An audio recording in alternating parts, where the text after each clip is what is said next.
Bismillahirrahmanirrahim. Assalamualaikum warahmatullahi wabarakatuh. Innal hamdalillah nahmaduhu wa nasta'inuhu wa nastaghfiruh wa na'udzu billahi min shururi anfusina wa min sayyiati a'malina. May yahdihillahu fala mudilla lahu wa may yudlil fala hadiyalah. Asyhadu an la ilaha illallah wahdahu la syarika lah wa asyhadu anna sayyidana wa nabiyyana Muhammadan abduhu wa rasuluhu la nabiyya wa la rasula ba'dah. Allahumma salli wa sallim wa barik ala sayyidina wa maulana Muhammadin wa ala alihi wa sahbihi ajma'in. Amma ba'd.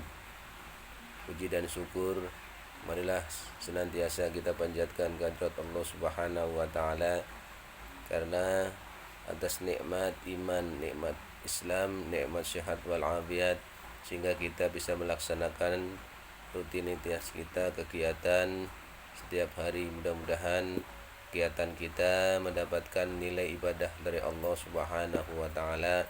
Amin amin ya rabbal alamin.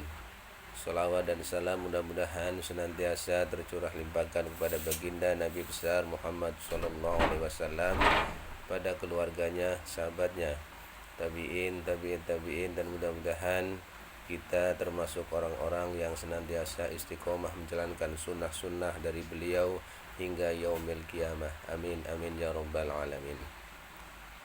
Sahabat sekalian, perlu saya sampaikan sebelumnya bahwasanya saya Sultan Auli adalah salah satu mahasiswa di Institut Agama Islam Al-Aziz Indramayu dari Fakultas Dakwah Prodi Manajemen Dakwah. Pada kesempatan kali ini saya akan mempresentasikan tafsir dakwah terkait tafsir surat Al-Baqarah ayat 109 dan surat Al-Maidah 105 serta surat Al-Ahzab ayat 45 sampai dengan 48, di mana tugas ini untuk memenuhi kelulusan dalam mata kuliah tafsir dakwah dengan dosen pengampu Al-Mukarram Al-Ustadz Muhammad Hashim Panirin SPDI MAVD.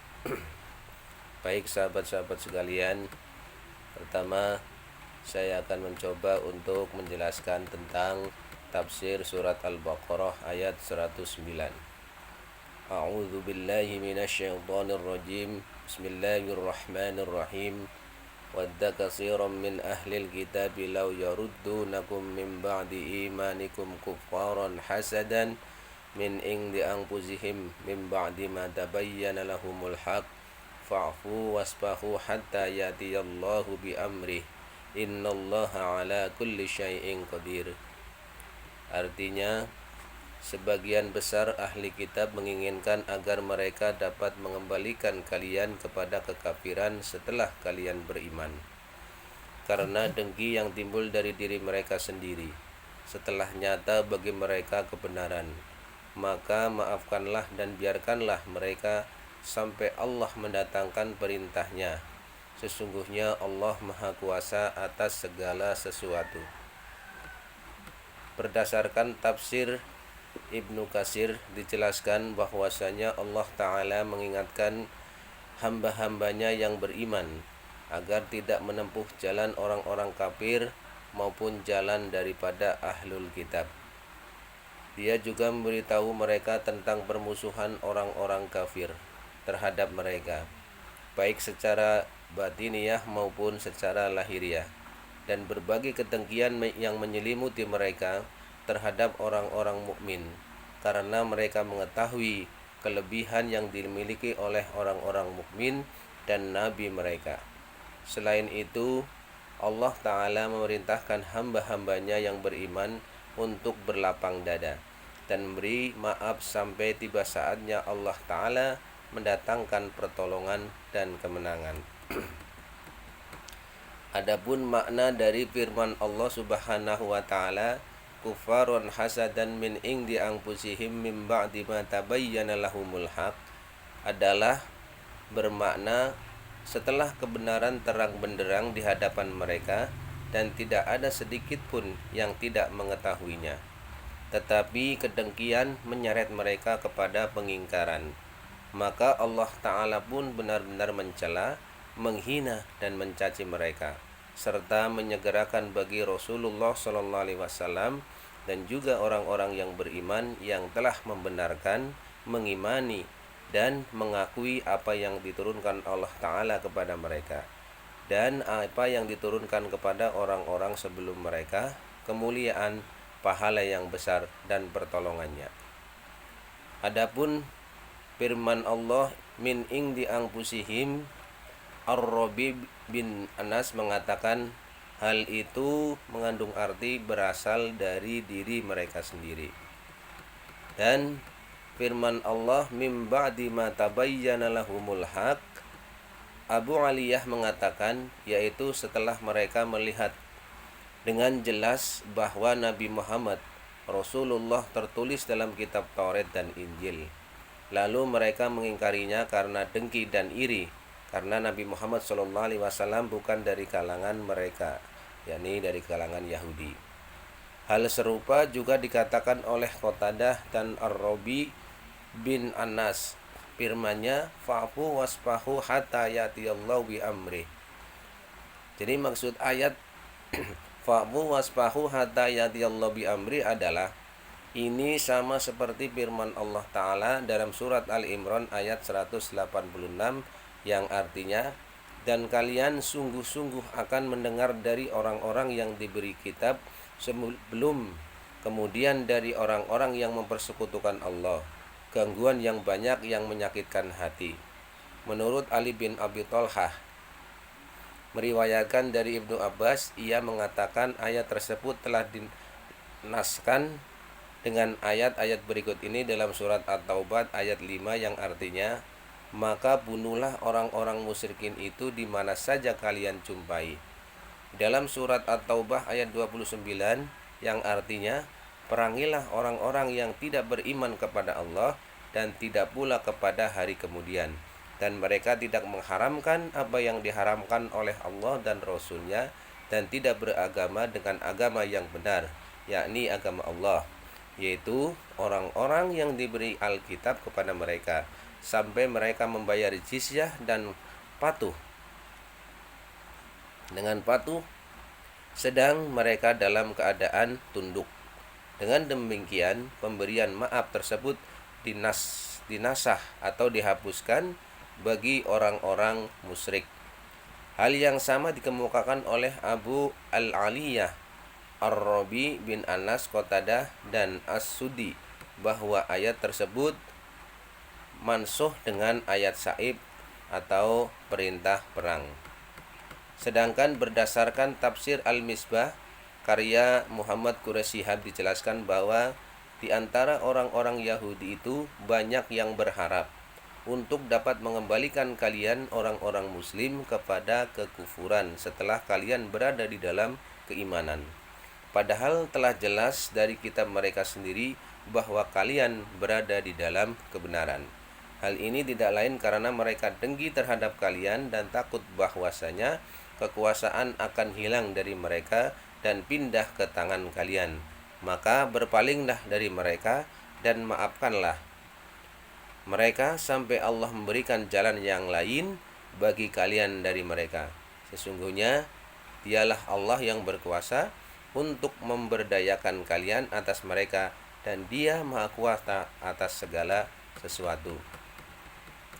Adapun penjelasan secara umum bahwasanya Allah Subhanahu wa taala menjelaskan sebagian besar ahli kitab selalu berangan-angan agar dapat membelokkan kaum muslimin dari agama tauhid menjadi kafir seperti mereka, setelah mereka mengetahui dengan nyata bahwa apa yang dibawa oleh Nabi Muhammad SAW itu benar dan sesuai dengan prinsip-prinsip yang terkandung di dalam kitab Taurat. Ayat ini pun mengandung peringatan kepada orang-orang Islam agar mereka waspada terhadap tipu muslihat yang dilakukan oleh ahlu kitab. Ada kalanya dengan jalan mengeruhkan ajaran Islam, ada kalanya dengan jalan menumbuhkan keraguan-raguan di kalangan umat Islam itu sendiri, di mana mereka melakukan tipu muslihat karena kedengkian semata, tidak timbul dari pandangan yang bersih. Kedengkian mereka bukanlah karena keraguan-raguan terhadap kandungan isi Al-Quran, atau bukan karena didorong oleh kebenaran yang terdapat di dalam kitab Taurat, tetapi karena dorongan hawa nafsu, kemerosotan mental, dan kedongkolan hati mereka, itulah sebabnya mereka terjerumus dalam lembah kesesatan dan kebatilan. Sesudah itu Allah memberikan tuntunan pada umat Islam bagaimana caranya menghadapi tindak tanduk mereka. Allah menyuruh umat Islam menghadapi mereka dengan sopan santun serta suka memaafkan segala kesalahan mereka. Juga melarang agar jangan mencela mereka hingga tiba saatnya Allah memberikan perintah. Karena Allah lah yang akan memberikan bantuan kepada umat Islam, hingga umat Islam dapat menentukan sikap dalam menghadapi tantangan mereka. Apakah mereka itu harus diperangi atau diusir? Peristiwa ini terjadi umat Islam memerangi Bani Quraisyah dan Bani Nadir dari Madinah setelah mereka meropek-ropek perjanjian. Mereka memberi bantuan kepada orang-orang musyrikin setelah mereka diberi maaf berulang kali. Kemudian Allah Subhanahu wa Ta'ala memberikan ketegasan atau janji bahwa Dia akan memberikan bantuan kepada kaum muslimin dengan menyatakan bahwa Dia berkuasa untuk memberikan kekuatan lain. Dia berkuasa pula untuk memberikan ketetapan hati agar umat Islam tetap berpegang pada kebenaran, sehingga mereka mengalahkan orang-orang yang memusuhi umat Islam secara terang-terangan serta menyombongkan kekuatan. Demikianlah tafsir surat Al-Baqarah ayat 109. Selanjutnya akan kami sampaikan pula tafsir daripada Al-Qur'an surat Al-Maidah ayat 105. A'udzu billahi minasyaitonir rajim. Bismillahirrahmanirrahim. Ya ayyuhalladzina amanu 'alaikum anfusakum la yadurrukum man dhalla idza tadaitum ilallahi marji'ukum jami'an wa yunabbi'ukum bima kuntum ta'malun. Artinya, hai orang-orang yang beriman, jagalah dirimu. Tiadalah orang-orang yang sesat itu akan memberi mudarat kepadamu apabila kamu telah mendapatkan petunjuk. Hanya kepada Allah kamu kembali semuanya, maka Dia akan menerangkan kepadamu apa yang telah kamu kerjakan. Menurut tafsir Ibnu Katsir dijelaskan bahwasanya Allah Subhanahu wa Ta'ala berfirman memerintahkan hamba-hambanya yang mukmin agar mereka memperbaiki diri dan mengerjakan kebaikan dengan segala kemampuan dan kekuatan yang mereka miliki. Allah memerintahkan agar mereka berbuat demikian seraya memberitahukan kepada mereka bahwa barang siapa yang memperbaiki urusannya, maka tidak dapat membahayakan kerusakan yang menimpa diri orang lain, baik dia sebagai kerabatnya ataupun orang yang jauh darinya. Al-Aubi telah meriwayatkan dari Ibnu Abbas sehubungan dengan tafsir ayat ini bahwasanya Allah Subhanahu wa Ta'ala berfirman, apabila seorang hamba taat kepadaku dalam apa yang kuperintahkan kepadanya, yaitu perkara halal, dan apa yang aku larang dia darinya, yaitu perkara haram, maka tidak akan membahayakan kesesatan yang dialami oleh orang lain sesudahnya, bila mana ia terus-menerus mengerjakan semua hal yang aku perintahkan kepadanya. Hal yang sama telah dikatakan oleh Al-Walibi dari Ibnu Abbas. Demikian pula dikatakan oleh Muqatil Ibnu Hayyan. Firman Allah Subhanahu wa Ta'ala, ya ayyuhalladzina amanu 'alaikum anfusakum, hai orang-orang yang beriman, jagalah diri kalian. Lafal anfusakum dinasabkan karena mengandung makna ighra, yakni anjuran. La yadurrukum man dhalla idza tadaitum ilallahi marji'ukum jami'an fayunabbi'ukum bima kuntum ta'malun.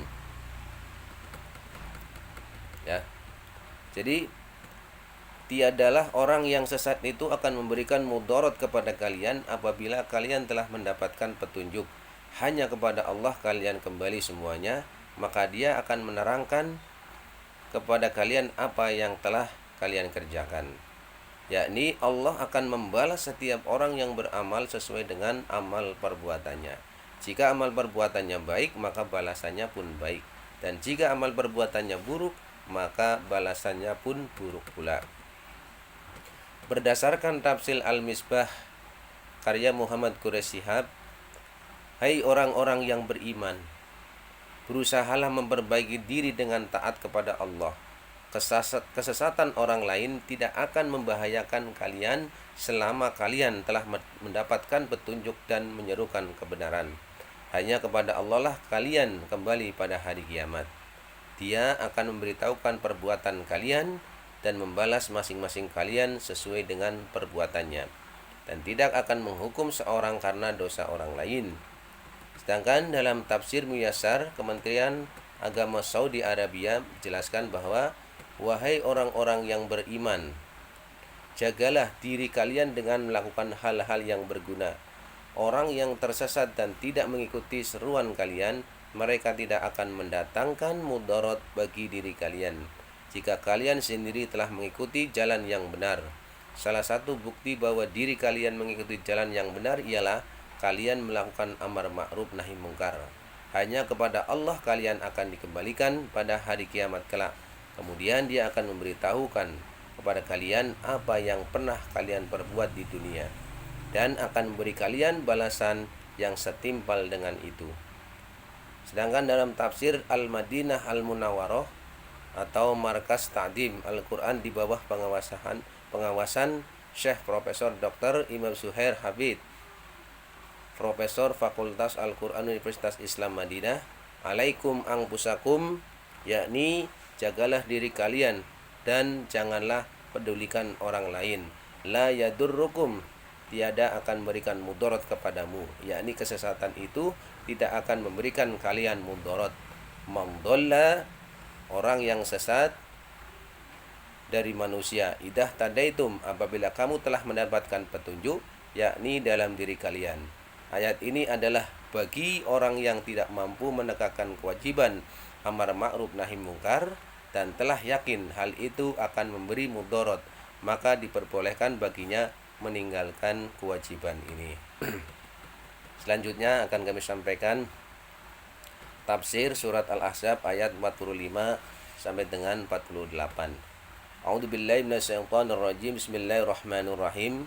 Ya ayyuhan nabiyyu inna arsalnaka syahidan wa mubasysyiran wa nadhira wa da'iyan ilallahi bi'idnihi wa sirajan munira. Wa basyiril mu'minina bi anna lahum minallahi fadlan kabira wa la tuti'il kafirina wal munafiqina wa da' adahum wa tawakkal 'alallah wa kafa billahi wakila. Hai Nabi, sesungguhnya kami mengutusmu untuk jadi saksi dan pembawa kabar gembira dan pemberi peringatan, dan untuk jadi penyerut kepada agama Allah dengan izinnya, dan untuk jadi cahaya yang menerangi. Dan sampaikanlah kabar gembira kepada orang-orang mukmin bahwa sesungguhnya bagi mereka karunia yang besar dari Allah, dan janganlah kamu menuruti orang-orang kafir dan orang-orang munafik itu. Janganlah kamu hiraukan gangguan mereka, dan bertakwalah kepada Allah, dan cukuplah sebagai pelindung. Cukuplah Allah sebagai pelindung.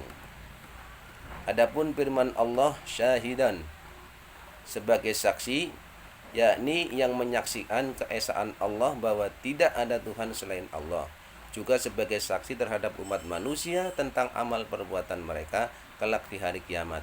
Dan kami datangkan kamu sebagai saksi atas mereka itu. Perihalnya sama dengan pengertian yang terdapat dalam ayat lain melalui firman-Nya.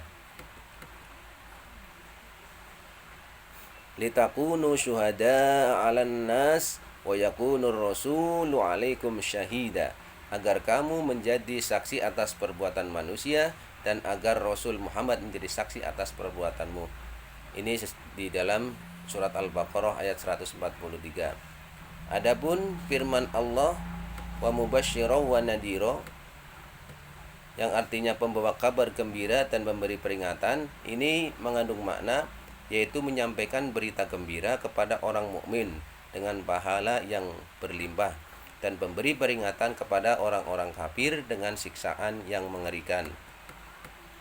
Sedangkan firman Allah Subhanahu wa taala, wada'iyan ilallahi biidnih, dan untuk menyuruh kepada agama Allah dengan seizinnya. Maksudnya menyuruh kepada semua makhluk untuk menyembah Tuhan mereka. Hal ini berdasarkan perintah dari Allah yang ditujukan kepadanya untuk menyampaikan hal tersebut. Wasirajam munira, ini mengandung arti kebenaran yang kamu sampaikan sangat jelas dan gamblang. Perihalnya sama dengan kejelasan dan kegamblangan sinar mentari. Tiada seorang pun yang mengingkarinya kecuali hanya orang yang membangkang, tidak mau tunduk kepada kebenaran. Itu. Hai Nabi, sesungguhnya kami mengutusmu untuk jadi saksi dan membawa kabar gembira dan memberi peringatan, dan untuk jadi penyuruh kepada agama Allah dengan seizinnya, untuk jadi cahaya yang menerangi. Maka jelaslah dalam ayat tersebut, yaitu dalam surat Al-Ahzab ayat 45 sampai dengan 48, ada 7 tugas kenabian Rasulullah SAW yang terkandung di dalamnya, di mana tugas tersebut adalah yang pertama syahidan, yakni menjadi saksi. Saksi di sini dijelaskan oleh penulis kitab dengan dua kesaksian, yaitu asyahidu ala ummatihi bitablihi ilaihim. Maksudnya adalah bahwa Rasulullah SAW diutus menjadi saksi atas umatnya, apakah umatnya benar-benar taat kepada Allah atau tidak. Jadi nanti ketika kelak di akhirat, Rasulullah SAW akan menjadi saksi ketika umat manusia dihisab amalnya. Ala sa'iril umami bitablihi anbiyaihim. Selain menjadi saksi atas umatnya, Nabi SAW juga diutus menjadi saksi atas dakwahnya nabi-nabi terdahulu. Yang selanjutnya adalah mubasyiron, mubashir, yakni pembawa kabar gembira. Yang kedua, diutusnya Nabi Muhammad SAW adalah sebagai pembawa kabar gembira. Kabar apa dan untuk siapa? Yakni lil mu'minin bi rahmatillahi wa bil jannati, bagi orang-orang mukmin dengan rahmat Allah dan surga. Nah, kabar gembira yang dibawa oleh Nabi SAW adalah kabar gembira tentang rahmat Allah Subhanahu wa taala bagi orang-orang yang beriman, dan kabar gembira mengenai telah disediakannya surga bagi mereka. Selanjutnya, tugas yang selanjutnya adalah nadhiron, pemberi peringatan. Selain memberi peringatan, pembawa kabar gembira, jadi selain sebagai pembawa kabar bahagia, Rasulullah SAW juga diutus untuk menjadi pemberi peringatan. Bagi siapa? Li'asatil wal mukadzibina minan nari wa adabil khuld, bagi para pelaku maksiat dan berdusta kepada Allah dan Rasulnya dari api neraka dan azab yang abadi. Jadi Rasul juga diutus untuk memberi peringatan kepada orang-orang yang mendustai Allah dan Rasulnya, serta mereka yang senantiasa berlaku maksiat akan adanya neraka. Juga azab Allah Subhanahu wa taala disiapkan bagi mereka supaya mereka bertaubat dan kembali kepada jalan Allah Subhanahu wa taala. Tugas berikutnya yaitu da'iyan ilallah biidnih, yakni tugas untuk mengajak manusia menuju kepada jalan Allah Subhanahu wa taala. Ad-da'i ilallah bitablihi tauhidi, mengajak kepada Allah dengan menyampaikan dakwah mengenai tauhid. Jadi sebenarnya antara Nabi Muhammad SAW dengan nabi terdahulu memiliki tugas yang sama, yakni mengajarkan ketauhidan dan mengesahkan Allah. Yang perlu digarisbawahi di sini adalah bahwa Nabi Muhammad SAW tidak pernah sembarangan dalam menyampaikan dakwah ketauhidan. Beliau menyampaikan biidnihi, dengan izin daripada Allah Subhanahu wa taala. Jadi apa yang disampaikan oleh Nabi SAW atas dasar wahyu dari Allah Subhanahu wa taala, dan juga atas perintah serta izin dari Allah Subhanahu wa taala. Yang kelima adalah sirajam munira, ya, sebagai cahaya yang selalu terang benderang.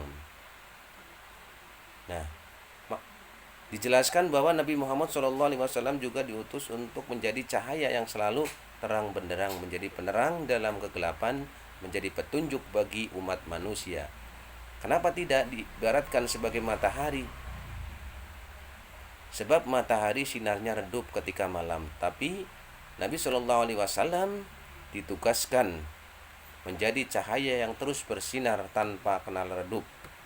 Selanjutnya, wabashiril mu'minina bi anna lahum minallahi fadlan kabira. Tugas kenabian yang selanjutnya disebutkan dalam ayat 47 adalah bahwa Nabi SAW diutus untuk menyampaikan kabar gembira kepada orang-orang yang beriman tentang anugerah yang disediakan oleh Allah Subhanahu wa taala. Maka yang ketujuh adalah